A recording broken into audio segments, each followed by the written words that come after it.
Hello and welcome to Andertons TV. My name is Ben. I'm joined by the lovely man over there. Woo! Yay!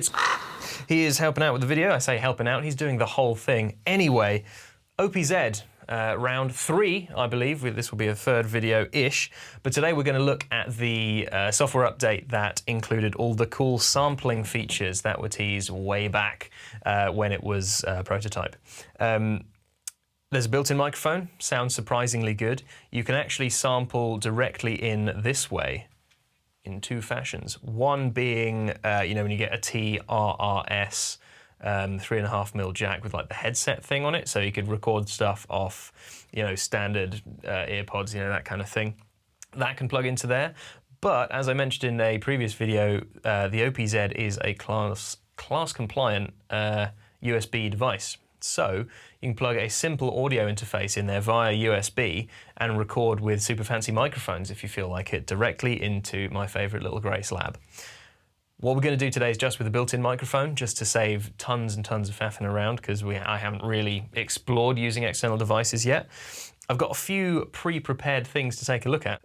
What do we got? Some melodic stuff first, some melodic samples that I've already done for you. If we go to the chord track, this is where I've left them. There's 3. This first one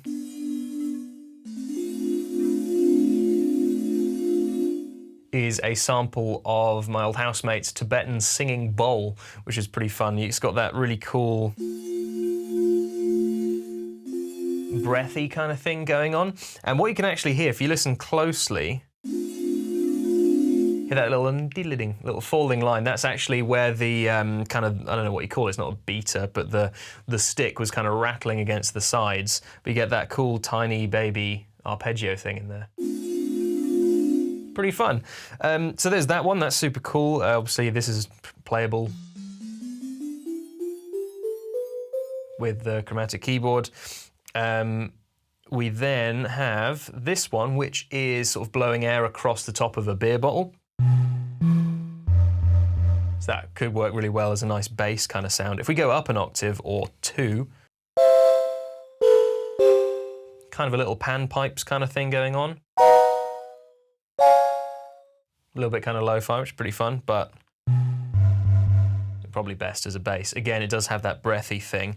Something else was a metal kind of thermosy flask thing, which is over here. Which, you could kind of use that as a strange electric piano.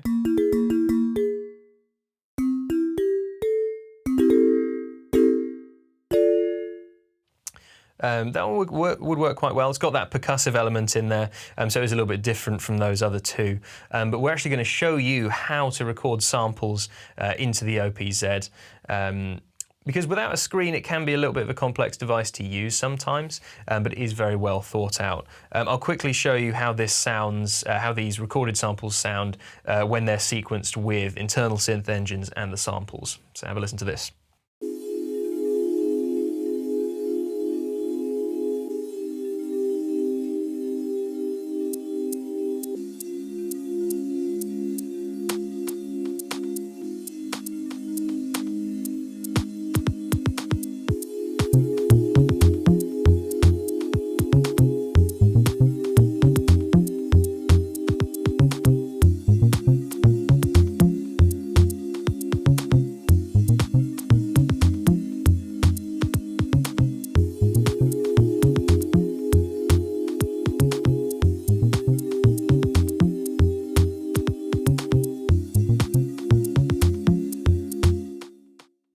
Works pretty well, I think.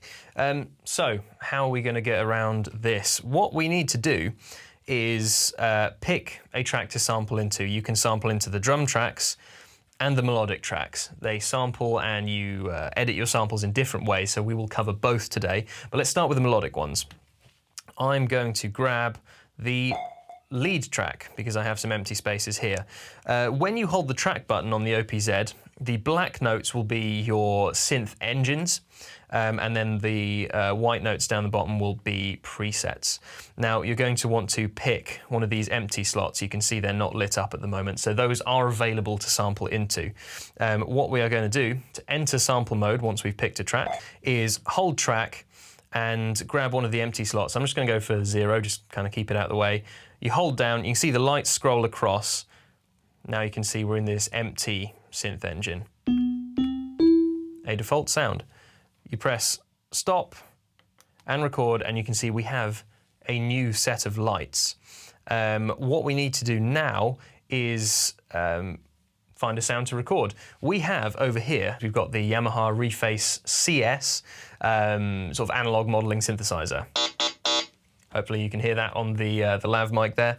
And we're just gonna use the internal speakers, the built-in microphone, and grab some synthy noises.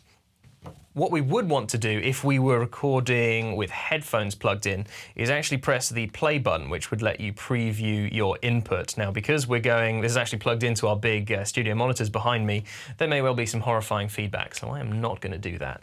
But as we play our sound, the internal mic should pick it all up. We can increase or decrease the gain. And we can sort of set it up as you would record with just a microphone audio interface. Let's have a look at that. So what you're going to want to do, as you always do with recording, is to set your gain appropriately. So we've got full volume on our Reface CS, and actually as I'm talking you can see we've got a little bit of a green light coming up. So our level meter kind of goes this way. We can change the gain by holding Shift and selecting one of the tracks. So that yellow point is where our gain is at the moment. If I go over here, you can see we'll have more on the meter, and as we play the CS, you can see we're getting signal. Remember, we have to press play to preview the input, or we won't see that at all. I'm actually gonna crank the gain up somewhere around there.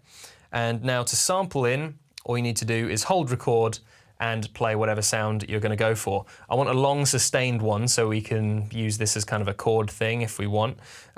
So hold record, play your notes. I'm going to do a long note here.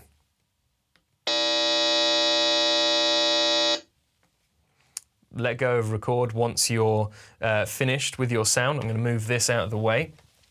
Unmute our speakers so I can hear what we've managed to get. So you can now preview the sound.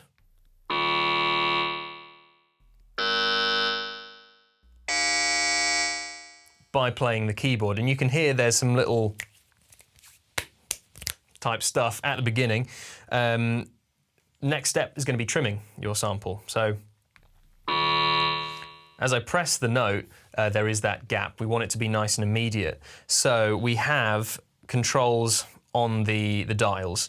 It's going to be sample start, sample end, sample pitch, and sample gain. There is also another page by pressing Shift which has things like direction and there's some other stuff I forget. We'll come back to it.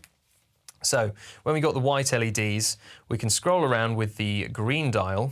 You can see this dot is moving around to a position in our sample which is now kind of loaded in horizontally. I'll use that to find where our start point wants to be. There we go. We've got a decent start to our sample. There's no gap in it.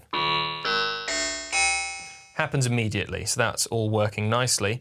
Now we want to make sure that the end is actually kind of a usable sound.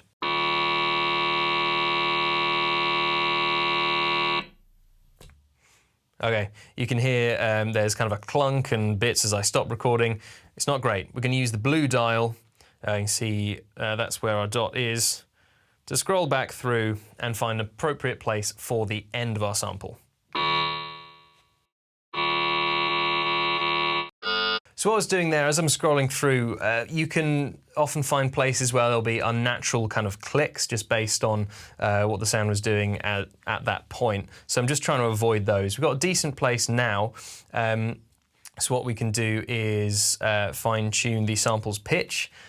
We don't actually need to in this case because it's already kind of it's in tune. So the way the OPZ kind of predicts your sampling is it wants you to record an A. Just because of how I work, I did a C because that's sort of, how I work, whatever. That means we're going to need to retune. There's a couple of ways to do this, is using the yellow dial. That's a fine control. So I had to do that a lot for those objects that I sampled because they were just random pitches. This is already a C, so we just need to tune kind of chromatically. We can do that with the plus and minus, the octave up and down buttons. If you press the track button, it turns on a test tone, a 440, so we can then make sure it's all in line.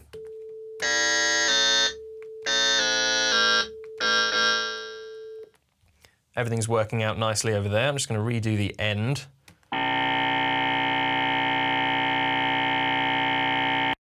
Probably be fine. We can then look at the sample gain, which is on the red control, super simple. Just a volume control there. On the second page, once you press Shift, you have the sample loop points. So if you want to infinitely sustain a note, you can set this one position that will keep playing. It's quite an important and fiddly bit to do because you will get lots of glitches unless you're right on the money. So spend the time to do this. What I'm going to do at the moment is grab the start point on the green dial. You can see it moving around there. And then the loop point, which is the blue, and then you can see the start and end of our sample here. And so you play it, it will go kind of in this fashion, start looping around in this. So we just need to find the right section in the middle. Let's try it.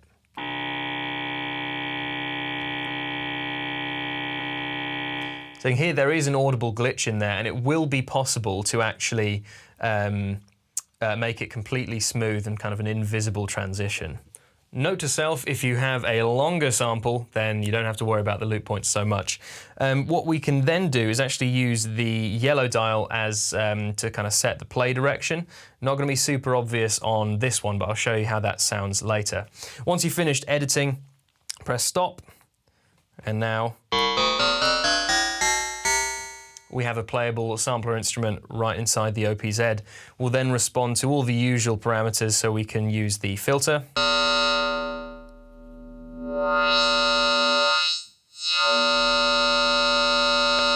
And the envelopes, so we could have a short, plucky version of that sound.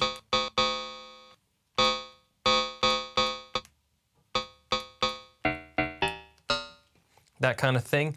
And you can also apply the effects on the OPZ, so we can have a bit of delay. And also the reverb. Which actually sounds better than I remember it doing last time. And then that can then be sequenced however you so desire.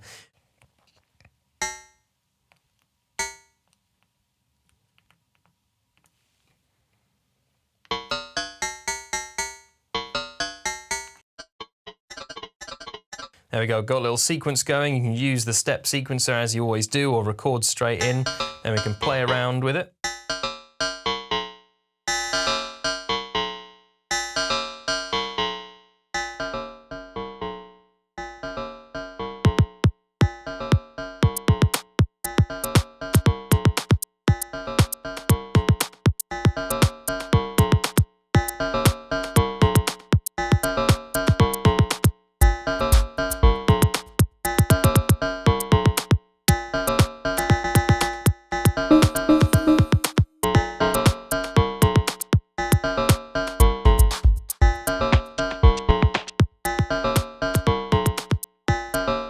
All the usual stuff. I'll quickly show you how that reversing sample thing goes with one of the other samples that I've got.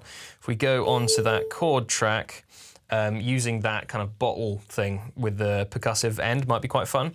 So if we select that, which was it this one? Yes, it was. If you've previously recorded a sample, you can always go back and edit it just by re-entering sample mode. So hold stop, record, we're back in. If we press Shift to enter the second layer of parameters, there you go, we can then change the play direction. There we go, always fun for those little atmospheric things.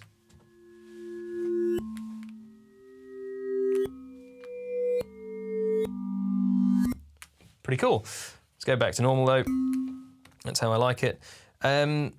That's basically all there is to it. Just finding fun sound sources that might have some melody in there, sample them in. This is obviously a super portable device with that internal microphone that does actually sound pretty good. you can get some wonderful sounds, as we've heard from like that Tibetan singing bowl, one of my favorites. Let's have a little quick jam with that track that I did at the start.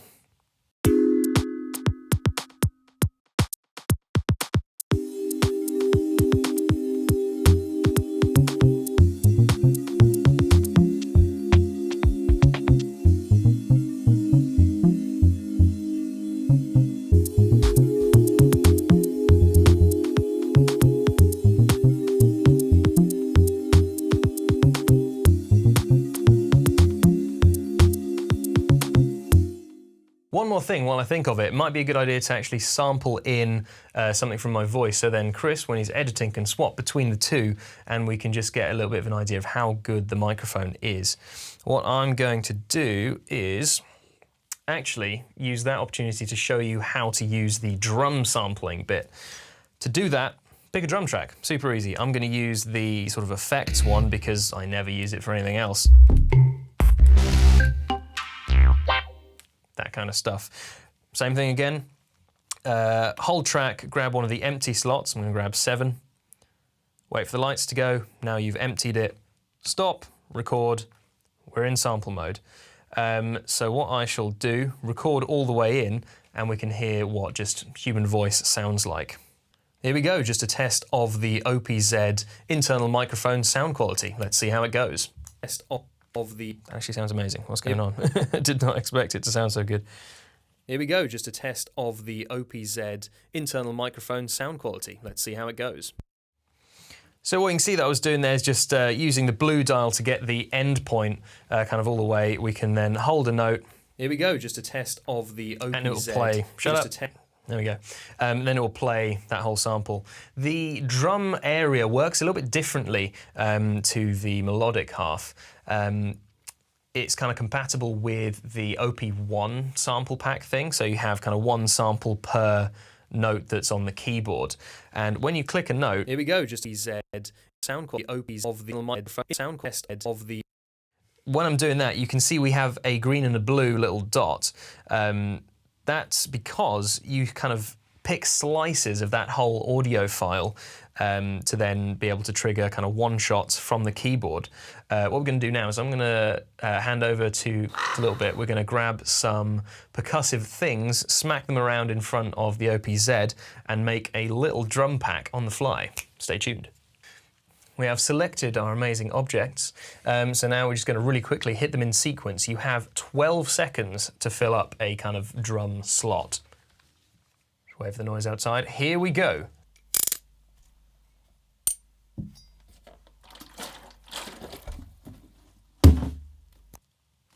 Should be good. Let's have a listen. Right, let's check out what we've got. It kind of pre-slices it based on the length of your audio file, but let's see what we have. Nice.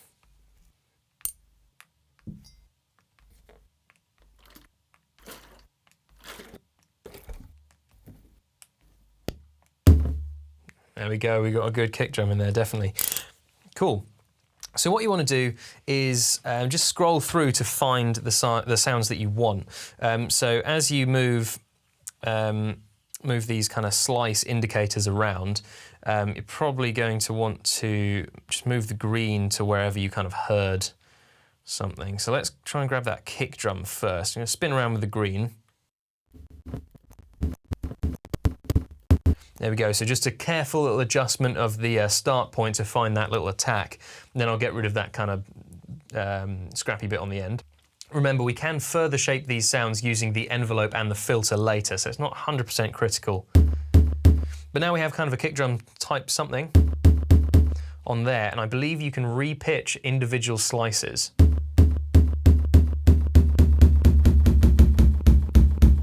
Yes, you can.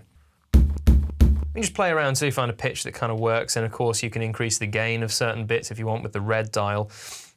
As again, we have the play direction. So what you can actually do is position multiple slices, because you have like this whole keyboard full, so you could do like an octave of the correct play direction, maybe an octave of back. But give me a little bit, I'll make a quick sample pack out of the rest of these.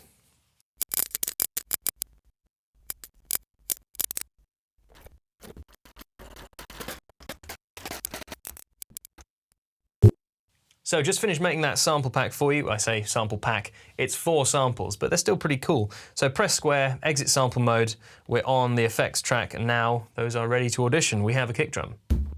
We have a single hi-hatty type click thing.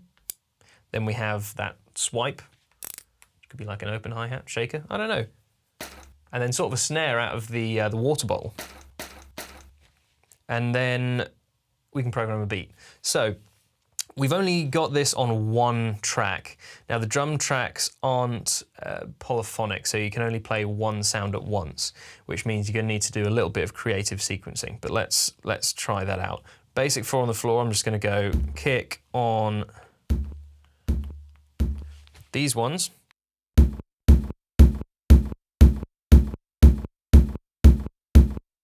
So I'm probably going to use the envelope on this one. This will affect all the sounds, but just to get a bit of that kind of stuff on the end out of the way, but not that much.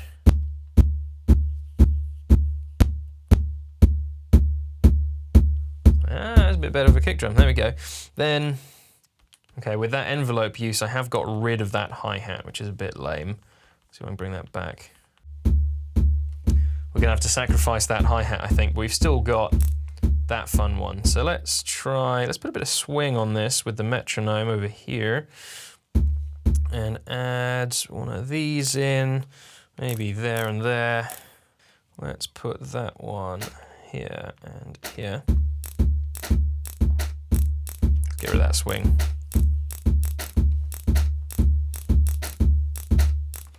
That one's lame. It's got a kind of an interesting feel. Then we can couple that with the regular drums, maybe.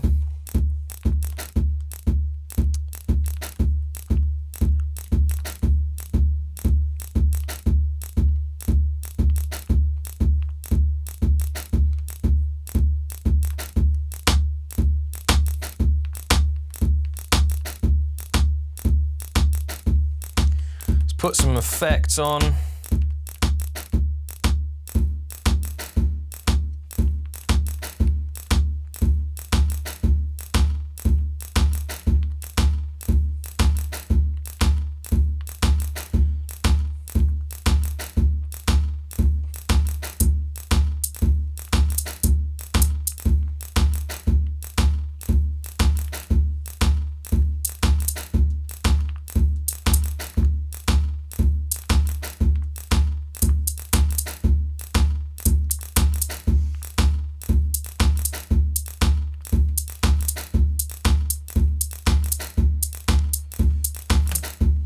This is getting pretty weird, but let's keep going.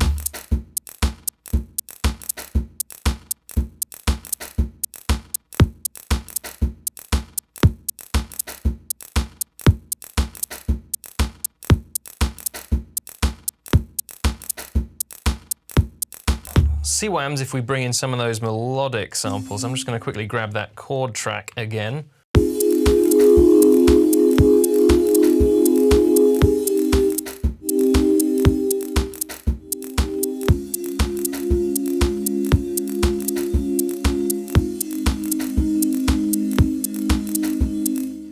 Not too shabby, I think. So I hope you've enjoyed this little look through how we can sample into the OPZ. Now that they're kind of adding these features, it does become even more of a fully fledged production workstation, kind of like the OP1 does. Obviously, completely different workflow and about, well, it's nearly a third of the price, but super fun. I really enjoy working with this thing, and I hope you've enjoyed this video. Hopefully we'll see you on this channel soon. Thank you very much.